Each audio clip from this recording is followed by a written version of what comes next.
Muito boa noite. A implementação do Programa Econômico e Financeiro do Governo nos primeiros 6 meses foi considerado pelo FMI de satisfatória.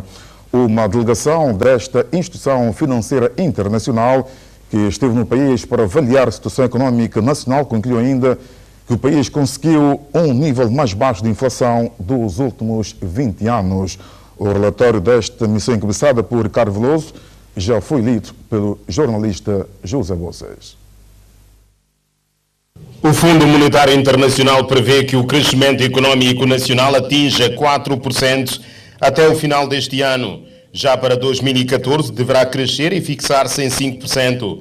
Depois de avaliar a situação macroeconómica nacional, a missão do FMI, que esteve no país de 13 a 26 deste mês, concluiu que a inflação anual continua a diminuir, atingindo 6,3% em julho deste ano, o nível mais baixo dos últimos 20 anos.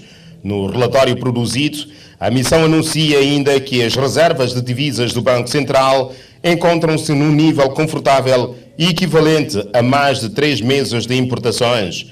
A implementação do Programa Econômico e Financeiro do Governo nos primeiros 6 meses foi considerado pelo FMI de satisfatória. A instituição sublinha a propósito no relatório que todos os critérios de desempenho foram observados e as reformas estruturais avançaram. A missão encoraja as autoridades a acelerar o ritmo das negociações entre o Governo e a EMAI para a elaboração de um plano de eliminação das dívidas contraídas junto à ENCO.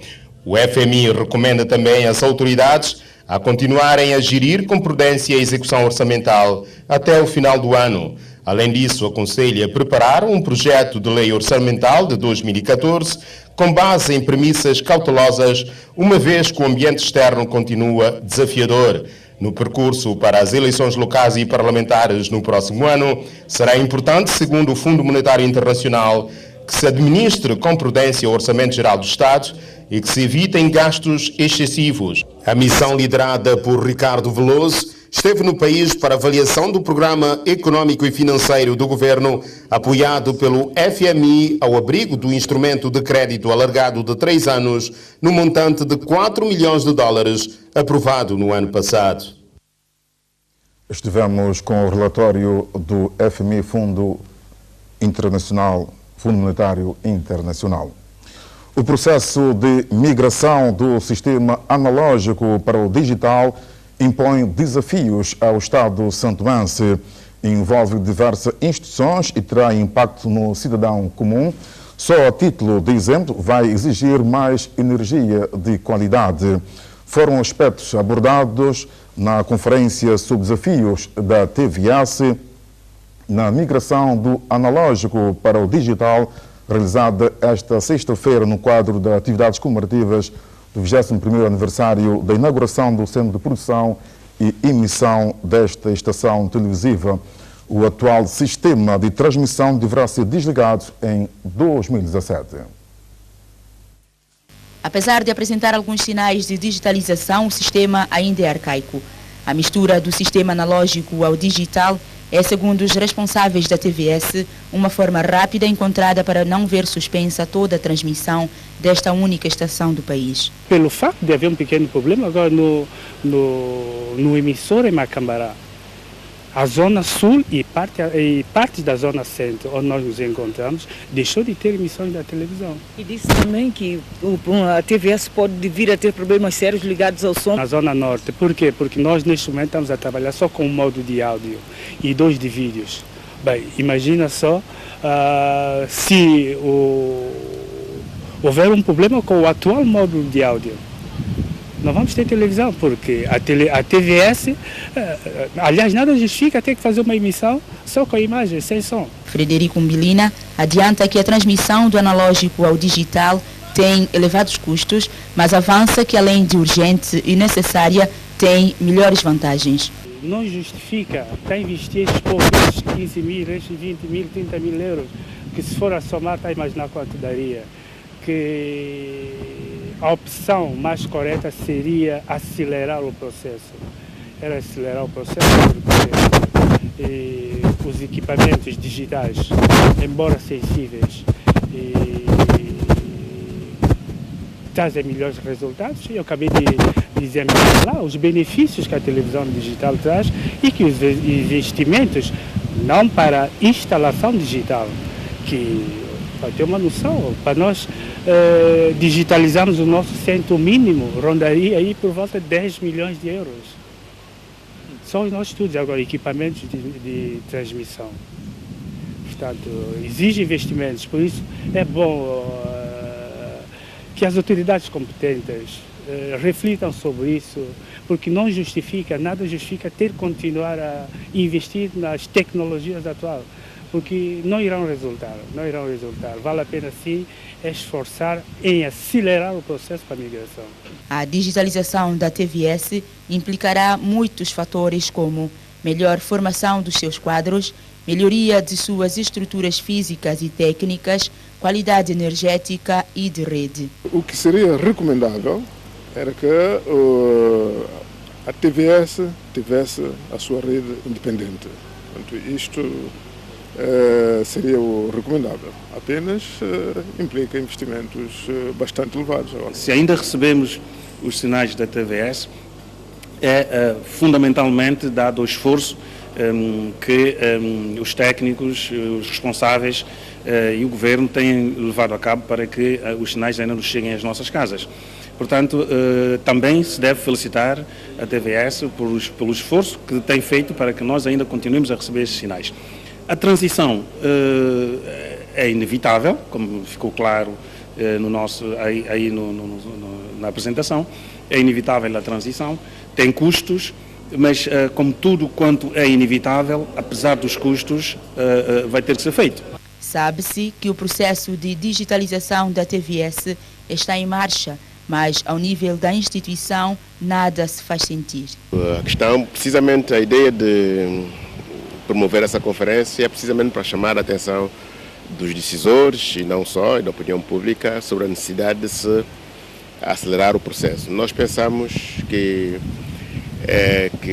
estamos um pouco atrasados nesse processo. E é nessa medida, é verdade que alguns trabalhos estão a ser feitos, sobretudo a nível da agência reguladora. Nós sabemos que eles têm tido reuniões a nível da região para definir alguns aspectos técnicos, alguns parâmetros técnicos, mas a nível interno não se sente exatamente o que é que está a ser feito.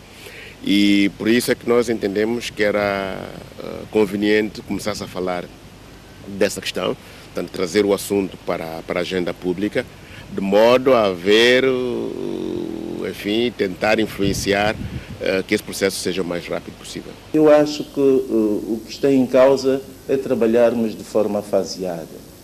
E este processo que inicia hoje entra nesse quadro. Nós precisamos de desencadear todo um processo de informação para que, de facto, não só os dirigentes, mas também a nossa população, portanto, os nossos cidadãos saibam de que é que se trata e que impacto, que influência essa migração irá ter na sua vida. Não só por causa da expectativa que tem de melhor informação, mais informação, mas também do impacto financeiro que este processo vai ter na vida particular de cada um.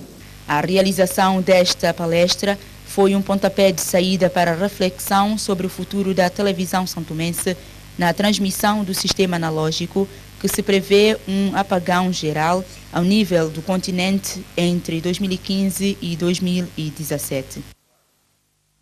Desafios da TVS na migração do analógico para o digital. O Ministro da Saúde e dos Assuntos Sociais visitou esta semana a região autónoma do Príncipe. Durante a estadia de 2 dias, Leonel Pontes pôde inteirar-se dos trabalhos de setores afetos ao seu ministério na cidade de Santo Antônio. Perceber o grau de implementação das ações inscritas para o presente ano nos sectores de saúde e de assuntos sociais ao nível da região autónoma do Príncipe foi a grande missão deste titular a esta parte do território nacional. Repara que estamos no 3º trimestre do ano 2013 e penso que é um momento adequado para termos o pulsar da situação, conhecermos naturalmente, os constrangimentos que fomos encontrando ao longo da implementação das ações e poder, a partir destes dois elementos, o grau de implementação e do conhecimento dos constrangimentos, projetarmos as ações para o ano 2014. 48 horas foi o tempo necessário para que Leonel Pontes tomasse contacto com os serviços afetos ao seu ministério. O que podemos constatar é que, com muita satisfação, o trabalho vem sendo feito, apesar de todos os constrangimentos que nós registramos. Há uma crucial falta de recursos financeiros e, por esse motivo, tudo o que foi projetado foi desenvolvido com muita dificuldade e estamos profundamente preocupados com o facto de, até o final do ano, não ser possível levar a cabo muitas ações.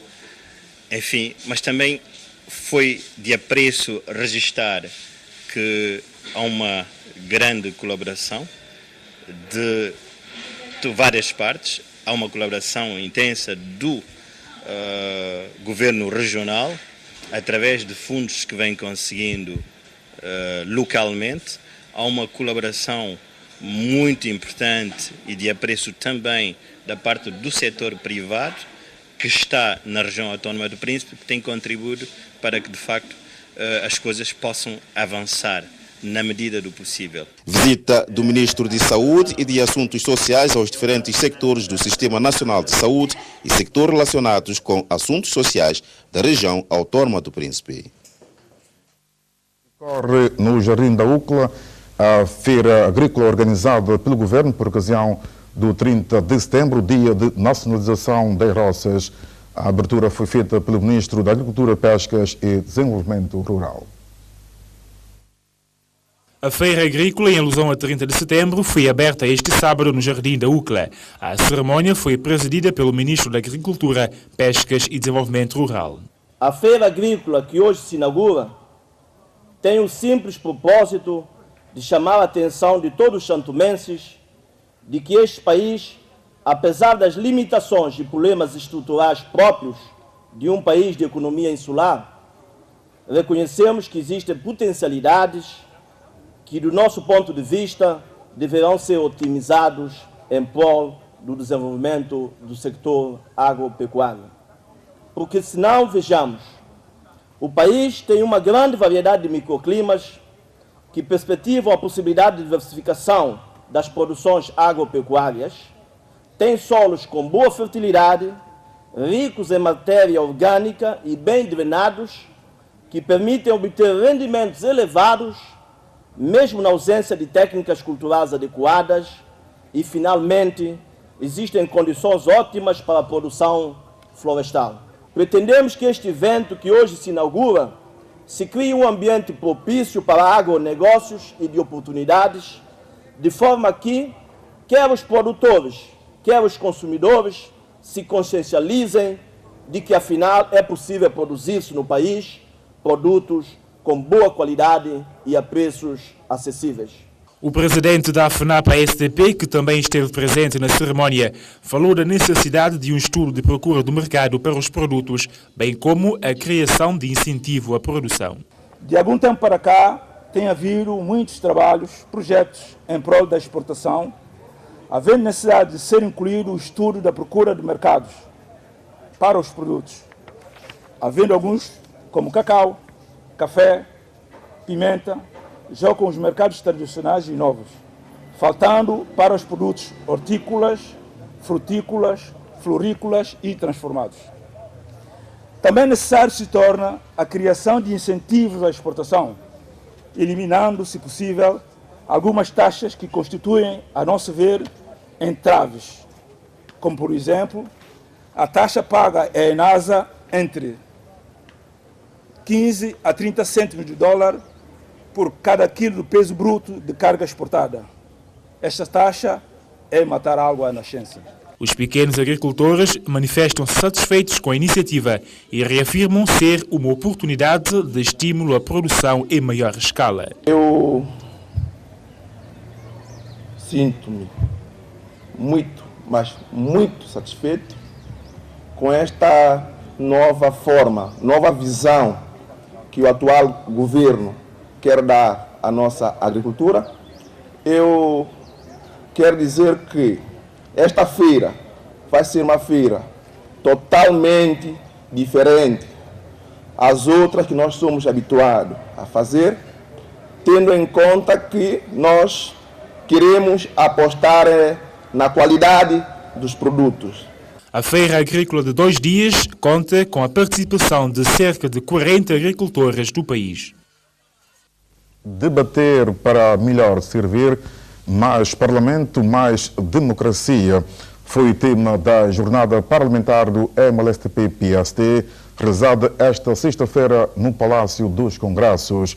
O encontro, onde os projetos de revisão da lei eleitoral e de financiamento dos partidos políticos estiveram em debate, fechou com um conjunto de recomendações. No Parlamento. Os 2 diplomas legislativos propostos para discussão na jornada parlamentar do MLSTP-PSD permitiu aos participantes adotarem um conjunto de recomendações, dentre elas a extinção dos partidos políticos ou coligações que não obtiverem 1% do número total dos eleitores inscritos nos cadernos eleitorais, que o exercício do mandato do deputado deverá ser a tempo inteiro, sendo por isso incompatível com outras funções públicas previstas na lei.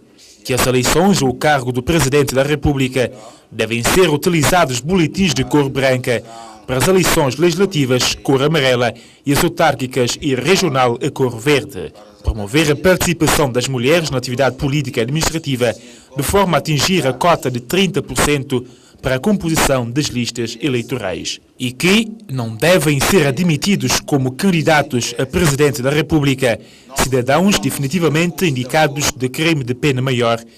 Avançam ainda que só devem ser elegíveis para Presidente da República os cidadãos são-tomenses de origem, filhos de pai e de mãe são-tomense, maiores de 35 anos, não possuam outra nacionalidade e que nos 3 anos anteriores à data da candidatura tenham residência permanente no território nacional.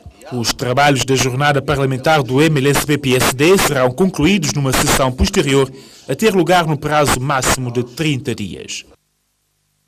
Foram algumas recomendações da jornada parlamentar do partido MLSTP-PSD. O Sindicato dos Funcionários Judiciais do Ministério Público e dos Tribunais tem o novo corpo diretivo. A Assembleia Geral aconteceu esta sexta-feira no cinema Marcelo da Veiga. Raul Aguiar é o novo presidente do Sindicato dos Funcionários Sindicais do Ministério Público e dos Tribunais.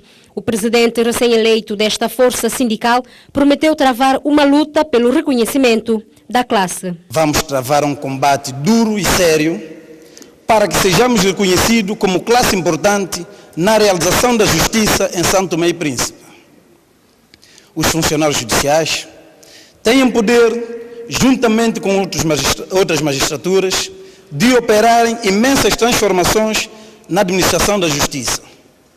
Os funcionários judiciais constituem um corpo de profissionais sérios, empenhados e com uma cultura de dedicação e competência inquestionável. Para o presidente cessante, o sentimento é de dever cumprido, findos os 2 anos e meio de trabalho a favor dos interesses dos funcionários judiciais. Nós conseguimos que o sindicato, que os funcionários tenham, neste momento, oferem também do subsídio de férias, subsídio de Natal, uma coisa que os funcionários não tinham, em que levou, e para conseguir isso foi uma batalha. Nós temos alguns problemas nos tribunais, nomeadamente os funcionários, os agentes, os oficiais de justiça que não têm as habilitações adequadas. Nós conseguimos para que os tribunais dessem prazo para que eles cumprissem, para que eles tivessem a formação necessária para atingirem o nível desejado Por isso conseguimos alguma coisa. Eu julgo que eu saio com o dever cumprido. Os 2 presidentes teceram considerações sobre a reforma no setor da justiça. A necessária reforma na justiça implica, obviamente, alterações de fundo nas muitas leis que nos regem, nomeadamente o Decreto-Lei 89/96, Código das Custas Judiciais, Estatuto Jurisdicional dos Menores, Código Notarial e outros. A principal reforma radica na mudança de mentalidade. É por aí onde devemos começar. Em cada um de nós, enquanto não assumirmos com frontalidade e sem preconceito corporativos, não haverá reforma. Eu acho que a reforma da justiça é uma coisa desejada por todos, não só pelos funcionários, mas como pelos magistrados, por toda a gente, principalmente pela sociedade em geral. Nós esperamos que haja uma boa reforma da justiça, de modo a que todo cidadão possa ver a justiça com outros olhos. Neste momento, toda a gente reclama da justiça, não é? Então, a reforma tem que ser feita, tem que ser uma reforma feita para as pessoas e com as pessoas. A segunda Assembleia dos Sindicatos dos Funcionários Judiciais decorreu no cinema Marcelo da Veiga e contou com a presença do Presidente do Supremo Tribunal de Justiça, do Procurador-Geral da República e outros convidados. O Centro Paroquial de Santana foi palco de uma palestra sobre envelhecimento saudável, uma iniciativa que se enquadra nas atividades programadas pela Santa Casa da Misericórdia para celebrar o Dia Mundial do Idoso, a ser assinalado a 1 de outubro. A palestra é uma iniciativa do Centro do Dia Padre Silva da Vila de Ribeira Afonso através da Santa Casa da Misericórdia. Mas porquê do tema envelhecimento saudável? Porque é um tema que sugere várias informações. É um tema que vai desmistificar, acima de tudo, que a questão do envelhecimento não é só por si a questão da saúde física, mas isso é uma questão social que nos abrange, que nos afeta por causa das questões familiares, pelas questões da comunidade, pelas questões das políticas sociais do estado de bem-estar. Todas essas questões vêm no sentido de resolver essa questão que é o envelhecimento saudável. Para além do controlo da própria saúde, da questão nutricional, ou seja, de uma alimentação saudável, é importante ressaltar o aspecto social da vida quando se refere ao envelhecimento saudável. Aleixo Pires, médico e presidente da Câmara Distrital de Cantagalo, foi um dos oradores da palestra. Para se ter um envelhecimento saudável, é preciso que haja aquilo que nós estamos a perder, que é a família. Primeiro, eu ponho no primeiro lugar a família, porque tudo parte da família. Porque dentro de uma casa, se há os filhos, há os netos, há a avó, então se ela tiver uma família, alguém que cuide dela, então ela consegue chegar a essa idade desejável que todos nós queremos lá chegar. Se ela não tiver uma família que possa cuidar dela, a partir daqui ela já estará condenada. Por isso que ela, em vez de chegar até 70, 80, 90, 100 anos, ela irá mais cedo porque questão da alimentação. Porque nós sabemos que depois dos 45 anos de idade, o organismo vai começar a envelhecer porque as células param o crescimento. O crescimento da pessoa trava aí. Então, a velhice já vai atuar porque já não existem células novas para repor uma ou outra. E começa aí doença, dores, isso e coisa. E se ela não tiver alguém que possa coadjuvar uma estabilidade habitacional, família, tudo isso, alguém que possa cuidar, viu? Não tiver recursos financeiros, aqui fica mesmo interrogado a sua velhice. Por isso é que tudo está a depender, eu ponho em primeiro lugar a questão da família, essa família integrada e congregada que nós estamos, para ver se nós conseguimos chegar a esta idade. A palestra insere-se no quadro das atividades organizadas pela Santa Casa da Misericórdia para assinalar o Dia Internacional do Idoso, que se celebra a 1 de outubro. A volta do cacau passa a ser uma atividade dos comitês olímpicos dos países de língua portuguesa. Uma proposta do Comitê Olímpico Santomense que mereceu acolhimento das congêneres dos países da CPLP. O anúncio foi feito por João Costa Alegre, presidente do Comitê Olímpico Santomense. O pedido do Comitê Olímpico Santomense para introduzir a volta de cacau como evento da Associação dos Comitês Olímpicos da Língua Oficial Portuguesa foi aceito na última Assembleia Geral deste órgão, realizada 22 de setembro em Macau. Nós temos vindo a acompanhar os esforços que a Federação de Ciclismo tem feito no país para para o desenvolvimento do ciclismo, da prática do ciclismo. Portanto, eles faziam o campeonato nacional, depois evoluíram para uma volta a Cacau. A iniciativa da internacionalização dessa volta, nós vimos todos os esforços que fizeram este ano para terem aqui no países que vêm do outro lado do mundo. E nós tomamos a iniciativa de, junto da Colop, negociarmos para o alargamento da participação de países nesse evento para permitir efetivamente a sua internacionalização e a sua divulgação. Não é? Para Tiziano Pisione, presidente da Federação Nacional de Ciclismo, a introdução da Volta de Cacau nesta associação significa um grande avanço. No sentido que se está a trabalhar para uma maior internacionalização da Volta do Cacau, portanto o Comitê Olímpico de São Tomé levou a proposta à Colop, portanto os Comitês Olímpicos dos países lusófonos, para incluir a Volta do Cacau como um evento regular a realizar todos os anos com o apoio da Colop.